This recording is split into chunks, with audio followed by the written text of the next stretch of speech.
In the shadow of the historic Umayyad Mosque, Abu Ammar built a career and a reputation as the best guide in the old city of Damascus. They all came here. Almost all of Syria's VIP visitors passed through his shop. Here he is with the Pope, Tony Blair, U.S. Speaker of the House Nancy Pelosi, U.S. Senator John Kerry. His album is full. He's waiting for one specific visitor. Do you think President Obama will? Of course, he should come. A few months back, Abu Ammar wouldn't have even dreamt of such a visit. For the last 5 years, Syria has been isolated, ignored by the US and other Western nations. Its relations with the so-called moderate Arab states, led by Saudi Arabia and Egypt, strained. Damascus was considered a destabilizing force in the region, allying itself with Iran, Hezbollah and Hamas, accused of undermining American foreign policy in the Middle East, its government a dangerous pariah. Syria was trying to tell the world we are a problem solver. If you need to get solutions in the Middle East, whether it's in Palestine or Iraq or in Lebanon, you had to come knocking on the doors of Damascus.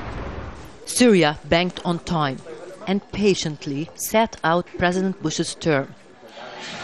Its allies, Hezbollah and Hamas, emerged as key players following Israel's war on Lebanon in 2006 and its latest war in Gaza.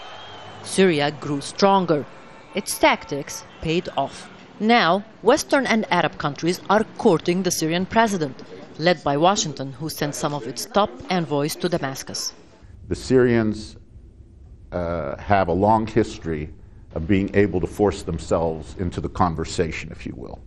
The Syrian regime has to feel that they have played their cards very well.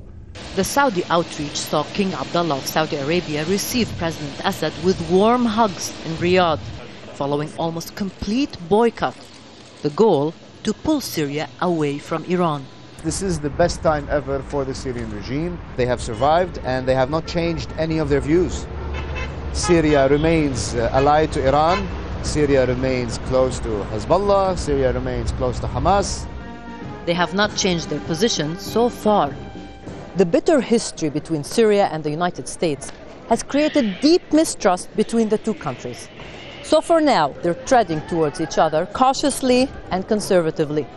No high expectations, there's a grand plan waiting just around the corner.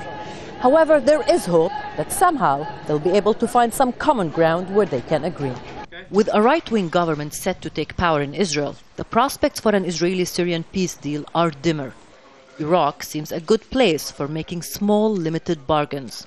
I think on Iraq there may be areas for future cooperation, and indeed the Obama administration has signaled that it wants the neighbors to play a constructive role in helping to stabilize Iraq as we draw down our troop levels there.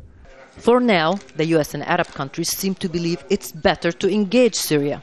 If we can ameliorate some of the behavior that we find objectionable, but we're going to have to give things in return. Nothing is free in this part of the world.